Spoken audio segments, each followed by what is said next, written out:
Next up this afternoon, a man from Switzerland that holds an MA in philosophy and French literature and a PhD in Arabic and Islamic studies. He held a lectureship in religion and philosophy and he's now a chair in contemporary Islamic studies in Oxford. He's authored over 15 books. And I'll tell you now, he is no stranger to controversy.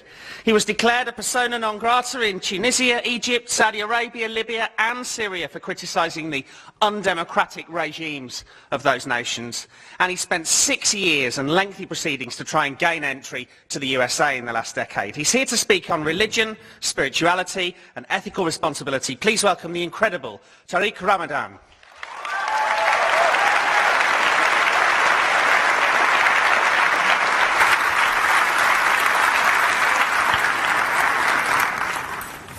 Hello. It's a pleasure for me to be with you today and to talk about a topic which is essential for all of us when it comes to religion, spirituality and ethics.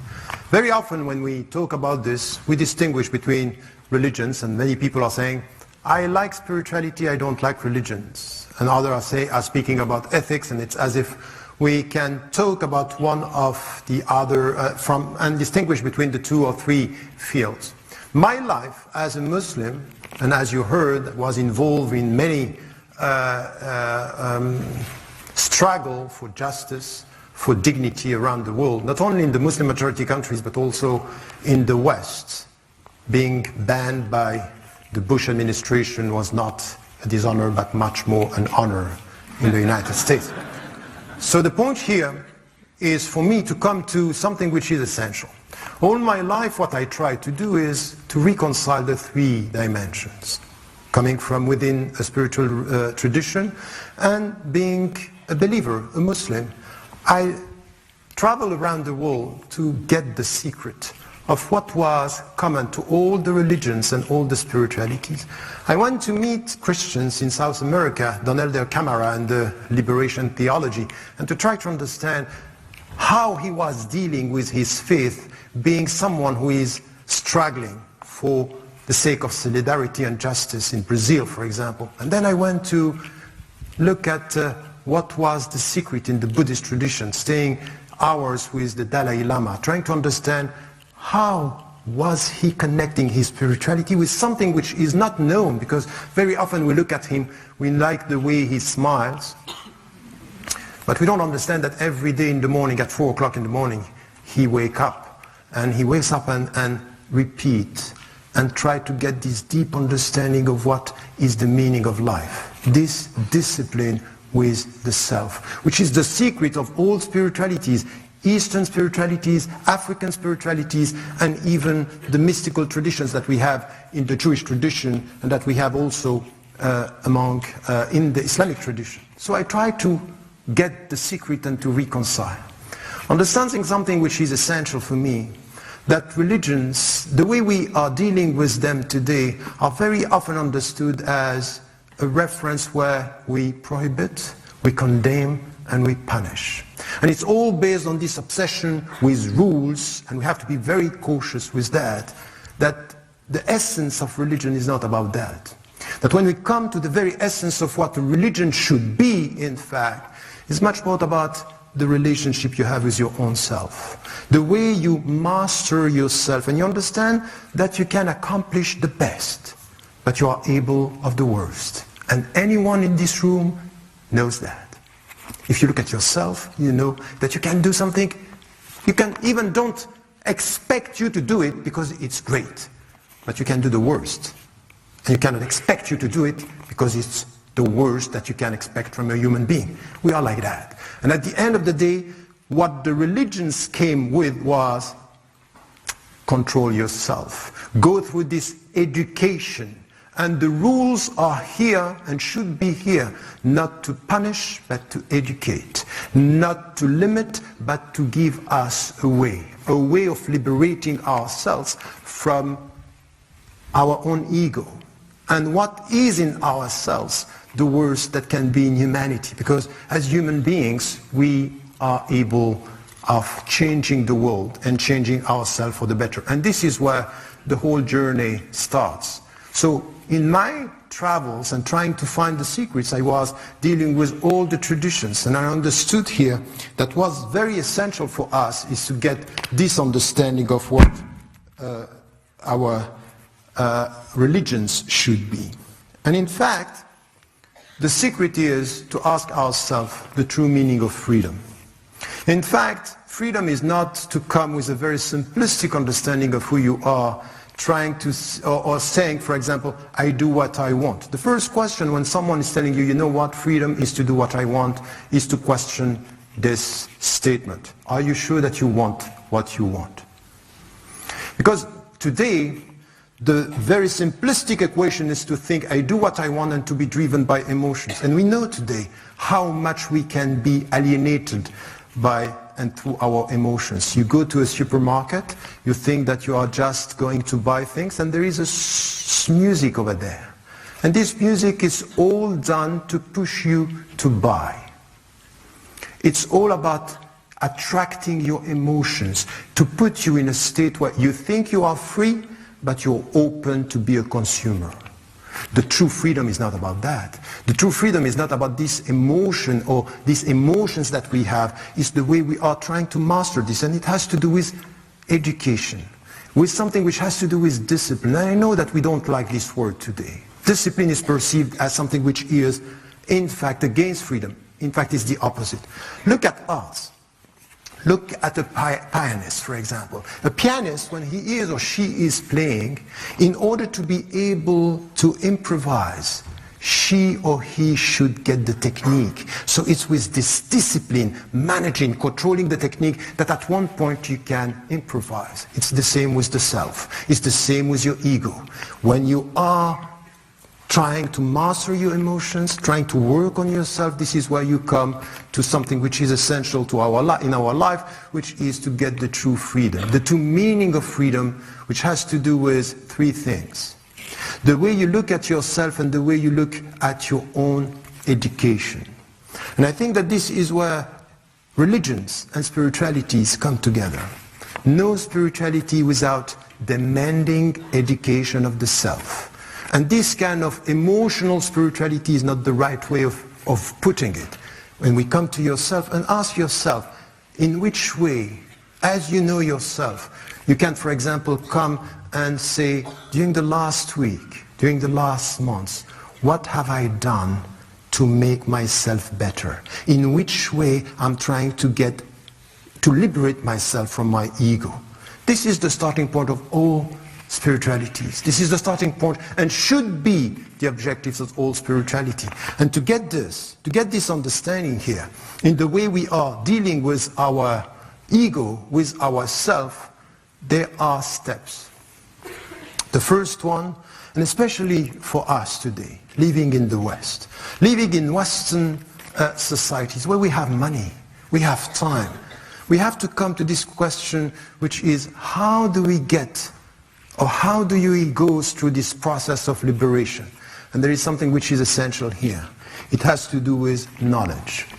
Knowledge, and there is no freedom without knowledge. Knowledge means to be able to get, Socrates said something which is essential for all of us today. Know yourself. Know yourself means take time. Be fair with your own self. Be fair with your heart. Be fair with your mind. Be fair with your money. Take time to know yourself. This will be the only way for you to change the world for the better. And this knowledge of the self is based on something which is essential. No knowledge, no freedom. Why? Because ignorance is the first jail, is the first prison. And this is what we have in all the religions, what we have in all the spiritualities. This is what is common. Instead of competing, instead of judging the religions of the other, and to look at what seems to us being bad, we might have to come to a dialogue of the center, a dialogue of what is essential for every one of us. And we will see here that we have lots to do together. But when I'm saying this, it's just not for you to sit and say, oh, this is music to my ears. No. It should be light for your heart. It should be commitment for your mind. It should be actions in your life. It should be something that you have to translate into your life. Why? Because we should stop being the observers of our own failures. To look at the world and to say, I can't do anything, I am powerless. That's not true. The reality is to change that and to become the subjects of our history, the subject of our society. Every one of us here has the power to do something, and this is what religions and spiritualities are telling us, teaching us. Start with yourself, look at your neighbor, change the world. That's the way forward, and this is why we have to come together. And while I was traveling, looking at Desmond Tutu being in South Africa saying, apartheid will never win, I will struggle. This was when it was obvious for many people that this was not going to change. And when you go and you look Donald the Camara in Brazil dealing with poor and saying, you know what, Bible is not to be in Rome and to deal with money, it's to be in the streets and to deal with poor people. This is the very meaning of what the Christian tradition is. And when we go and see people who are anonymous people, not known, not on the headlines, not being talked about in our media, but on the streets, in their life, trying to change. And these are my teachers. These are the people that I took from them, not only from my religion, but from all the other spiritualities, all the other traditions, and also from my own traditions, taking this and saying, this is the way, this is what we have to do, and this is what we have to try to change. Knowing this, and knowing this very essence of religion should not be about prohibiting, should not be about imposing rules, but getting the very meaning of rules. This is where we understand that spirituality should be always there. But what is spirituality? Is it to isolate yourself from the world? To say, okay, look, I have my business and then I go for some hours of spirituality in my life. So I pray during the night, or I am isolating myself. I do and practice yoga, few hours. This is my spirituality? No.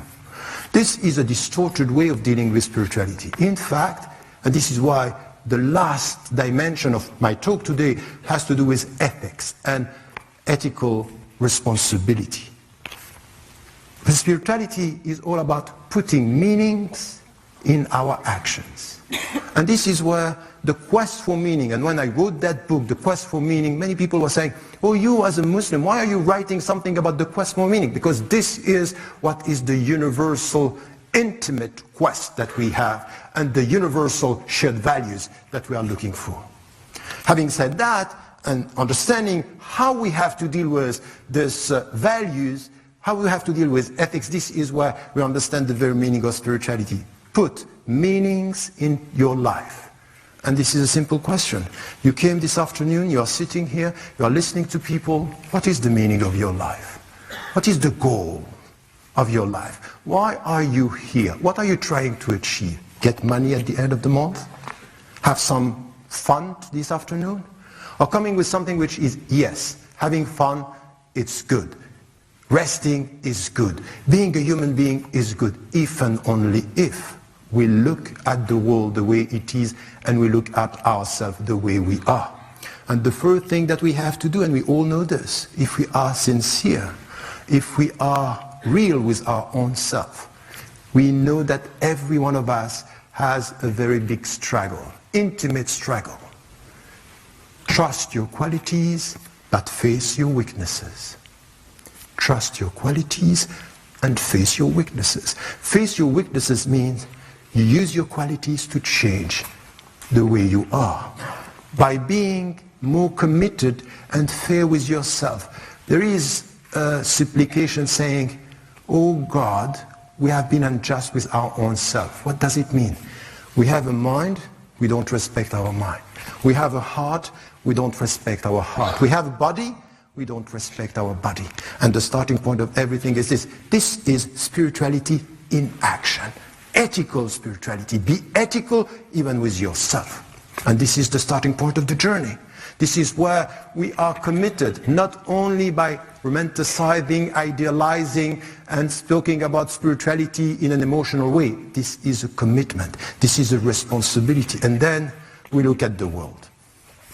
And this is where the only way I understand my religion as a Muslim is not only to pray 5 times a day.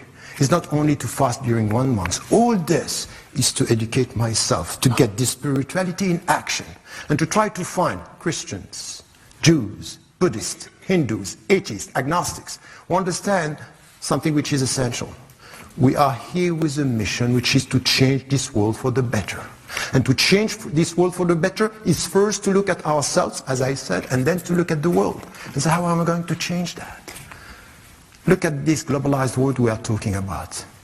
Don't you see now when you watch TV that sometimes you have the impression that the life of African people, Asian people, are less valuable than the life of Western people? The way we count is not exactly the same. Is this normal? We are talking about humanity, we are talking about equality, but our emotions are different when it comes to someone from our country was killed and so many people from there are killed. We are used to the numbers and our emotions are not reacting the same. It means that there is something wrong in our way of dealing with human life. There is something wrong with the way our emotions are reacting. And this is why we have to change this, by starting to be committed with and consistent with the values that we have. It's not enough to say we are all human beings. When it comes to new slavery, look at what is happening around the world. In Europe now, you have people coming from Eastern countries, women who are sold and bought and sold in this country, in the West, and we are silent. Migrants, the way they are treated, it's just undignified. Undignified. And it's not only Lampedusa, it's so many people, millions of people around the world are treated like this. Silence. And we say, okay, you know what? I'm going to pray. I'm a practicing Muslim. I'm a practicing Christian. I'm a practicing Jew, Buddhist, but we are not here to be the voice for the voiceless. Spirituality is about this. It's about meanings in all what we are doing. To be able to speak about nature that we are destroying. To be able also, in an ethical way, to deal with the way we eat and what we eat. The way we treat animals is just undignified. We are in the 21st century. We speak about nice values and we are observers. We are passive. We are not enough reconciling the three dimensions between religions, spirituality and ethics. Ethics means, look at our politicians. Look at our journalists. There is a lack of ethics in politics. There is a lack of ethics in the media. There is a lack of ethics in economy. And this is where all what I understand from my commitment to my religion, to my commitment to my values, to my commitment to ethics, is to say this is where we should stop being passive. And we have to understand religion is educate yourself, change the world. Spirituality is put meanings into your actions. Ethics mean always ask the meaning of the ends. What are you doing, what you are doing? At the end, what are you trying to get? PhDs and degrees to get a salary at the end? Why? What is the very meaning of all that? Question the goals, you will know the way. And this is where we need to come all together. It's important to work and to promote knowledge. And when I come to this, what I'm saying is that we all have to try to know each other. It's a responsibility in a pluralistic society to know more about our own religion, or about our own agnosticism, or about our own atheism and the others, the religions of the other, to know what they think and how they think. This is the way we become more understandable as to the diversity, based on knowledge, based on commitment. And at the end, the only thing that I want to add here is we have to be courageous. We have to face the reality and to try to change. Be courageous means sometimes to speak against what the people think. What the people think is right, sometimes we have to come with a just world, a just word and a just understanding of the world. And from this, be humble with your own self, as to change yourself, and be ambitious and as to change the world. And always, and this is what is the essential common message of all the religions and spiritualities, remain positive. You know why? Because it's always possible. Always possible. Remain positive, humble, and ambitious. Thank you.